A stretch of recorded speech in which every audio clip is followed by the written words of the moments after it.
bastard. Get ya, did he? I felt him. Didn't really get me, but I felt him.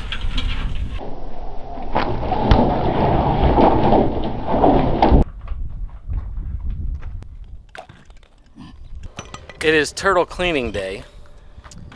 We've had them in the fresh water, rotating the water here the last couple of days. When did we catch these? Monday or Tuesday? Not sure. Monday or Tuesday. We're not actually sure. Had to be Monday morning was when we checked. Monday morning was when we checked. So we've had them in rotating water the last couple of days, and it's time to clean them and grab the meat. This is kind of the dirty work. Just to be on the safe side, Ken likes to split the jaws because, like any animal, when you're the nerves, etc., they can grab. Same with snakes, rattler snakes. They can have those nerves going and still have reaction. So you don't get bit by accident. Good to split the jaws.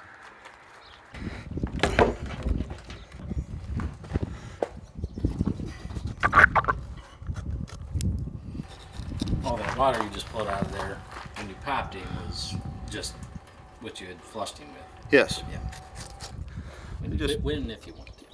You just cut around the shell. And if you... Some people drive a nail through their tail. I usually don't do that. If they're really bad, I can take a couple screws and screw them down to the board.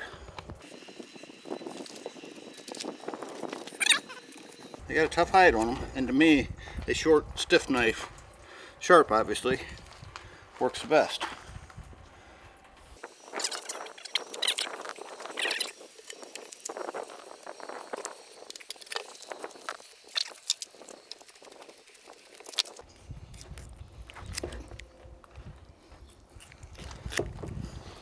It's really no different than eating alligator. I mean, really, it's a reptile. If you've ever had alligator before, that's pretty good stuff.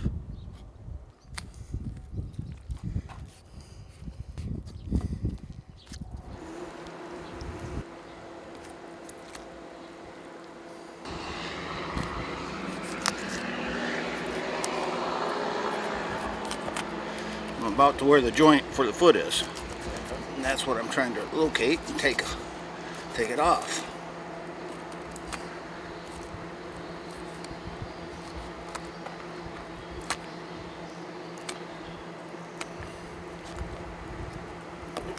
But of course there's always one that wants to fight you. There it goes. Now they say you can parboil them for like 5 minutes first, make them easier skinning. I don't know, there's just something about that. I've just never done it. Right. You just kind of repeat on the front half.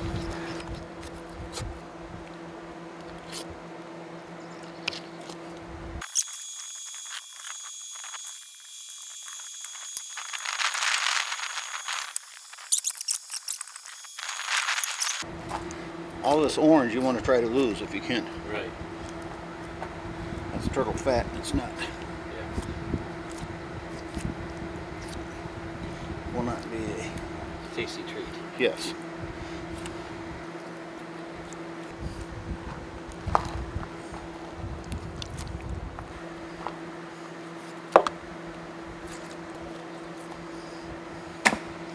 Okay, skinned.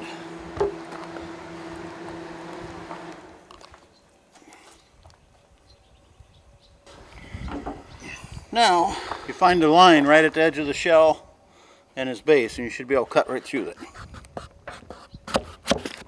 Oh, look at that. Obviously, repeat on the other side. That's where I brought out a fillet knife. I don't know if I saw one, but I wasn't really looking. There's a fillet, a little. Yeah, that's handle. why. Yeah.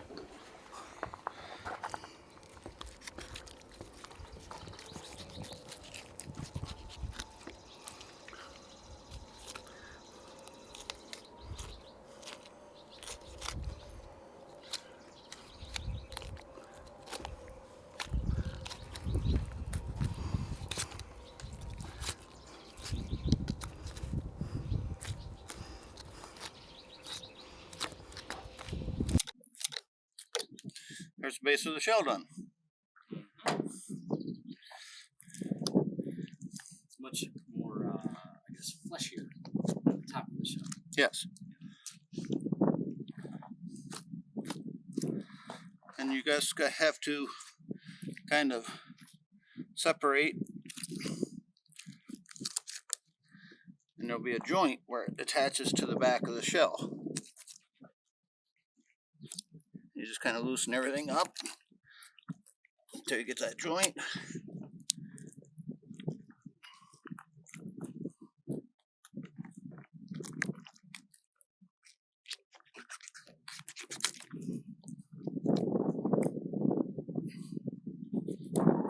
And there's the front leg.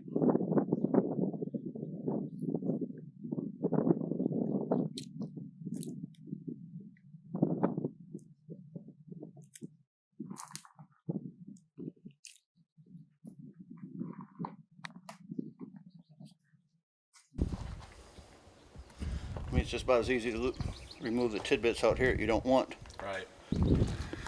They are attached to the shell, so if I'm doing this, I try to get as much as I can. So I kind of peel.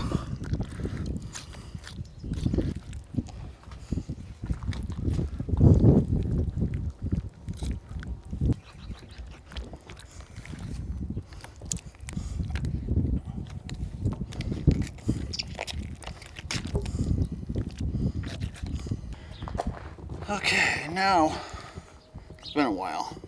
It has been a couple of years since we've done it. I'm thinking somehow you can split these. I'm going to try a little stiffer knife.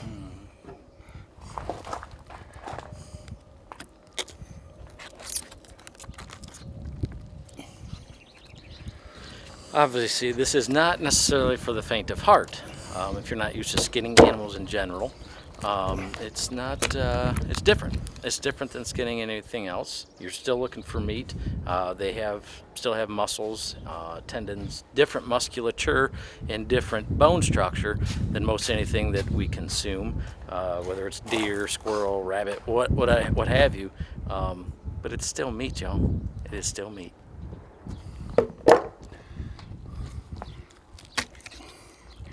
There we go.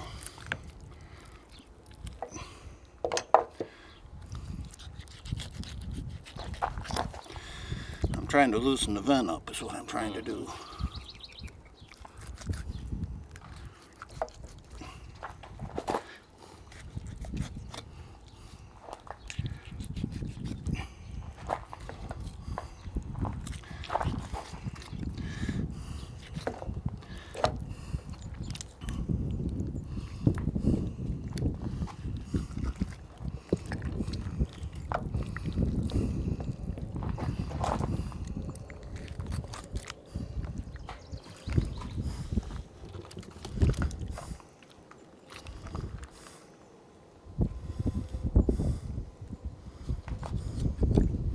Hold your hand up. I know this trick.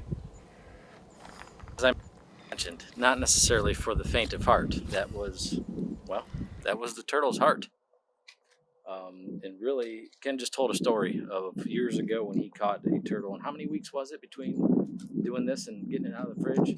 Probably a week, 10 days. Week 10 days that the legs and tail hung out in the fridge. And when they went to pull it out to cook it, the tail grabbed them. You know, that's kind of weird. Not gonna lie, that's kind of weird. But they're living animals, just like the beef and cows and everything else we eat.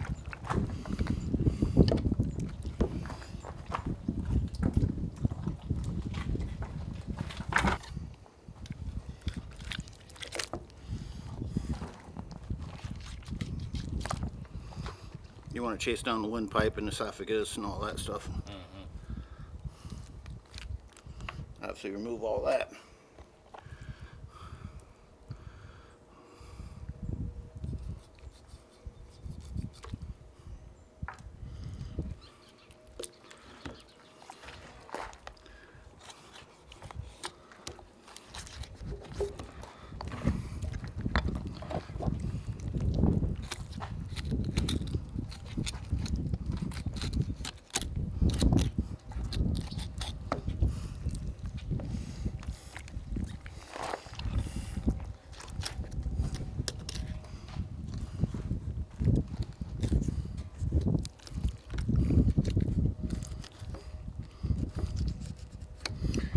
a joint right at the base of the spine that hooks it to the shell. So you break that loose, and there's the neck. And that's one of the meatier portions of the turtle. And the back legs and the tail are kind of the same way.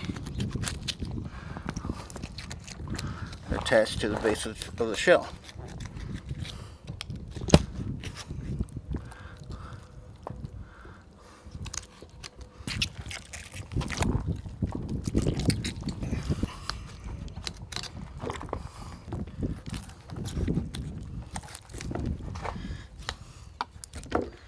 There we go.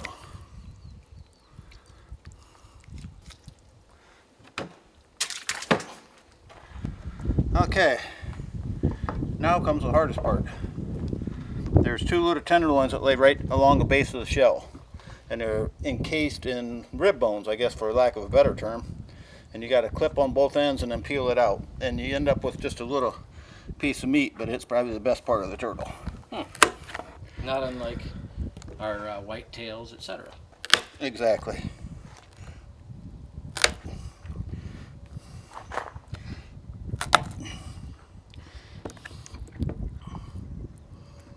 And the best thing I found is just take a pair of side cuts and clip these on both ends. And then you can kind of get in at it.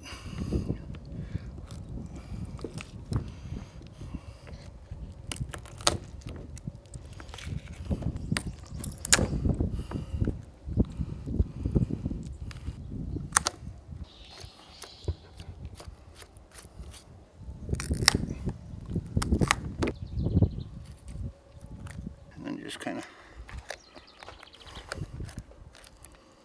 work your knife around the backbone.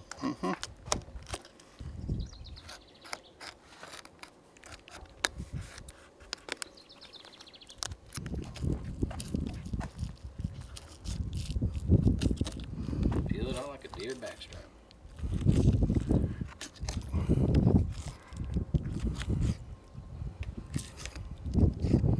There you go.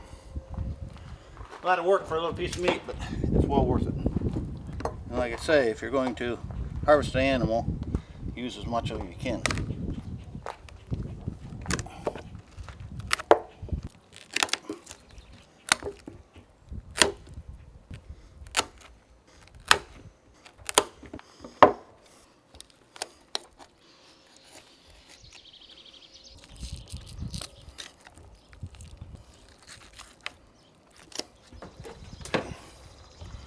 That's it on that one.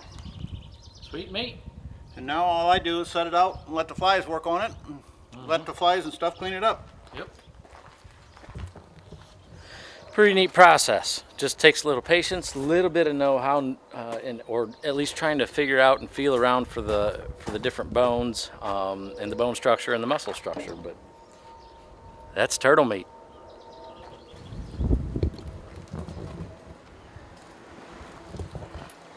Turtle cleaning done.